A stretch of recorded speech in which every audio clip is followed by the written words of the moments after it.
Another Republican throwing his hat into the race in hopes of taking on Governor Tony Evers in November. Today, Tim-Michels officially launched his campaign. Michels, a U.S. Army veteran, is vowing to run an aggressive campaign and indicated he would largely self-fund.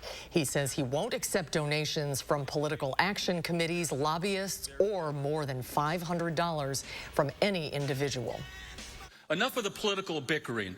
Enough of the left and the right not getting along. We got to bring people together, sit down, work this stuff out, and with proper leadership, we will get this state on the right path to great success. Michels joins a crowded GOP primary, which already includes former Lieutenant Governor Rebecca Kleefisch, former Marine Kevin Nicholson, and State Representative Tim Ramthun. The primary is set for August 9th. The winner will face Governor Evers in November. And with Michels entering the race comes a flood of money as well. In fact, he's already spent more than $900,000 on TV ads. But why so early? Political reporter Will Keneally sat down with an expert to see why. And Will, what did you learn? That's right. So if you didn't know some of the candidates already in the race, don't worry, you're not alone.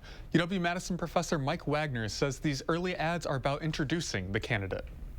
I think right now the audience for these ads are the people who are the most interested in politics. That's who UW journalism professor Mike Wagner expects to be most tuned in right now, and who the ads are targeting.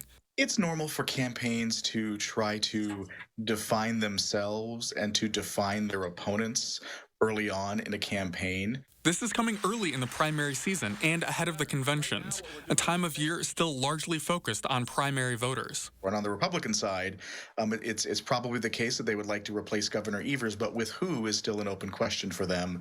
And so getting to know candidates and getting to know their issue priorities, getting to know their stated values and the like can often be laid in a groundwork sense from these early ads.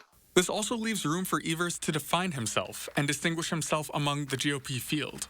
The Republican ads have potential to go negative against each other, whereas Governor Evers can really be more positive and talk about what he's accomplished and what he wants to do in the next cycle. Regardless of the messaging, Wagner says Evers should not wait long to start putting his message out there. But not spending now might allow your campaign to get defined in a way you don't want it to get defined. This kind of happened to Tommy Thompson when he lost to Tammy Baldwin a couple of election cycles ago. So Wagner says in 2012, the Baldwin campaign went up with a television message early that said Thompson wasn't for Wisconsin anymore, far too quickly for the Thompson campaign to recover. We reached out to the Evers campaign. They are not up with anything yet. The Republican convention is a little more than a month away, and we'll keep track of those ads as the campaign season continues.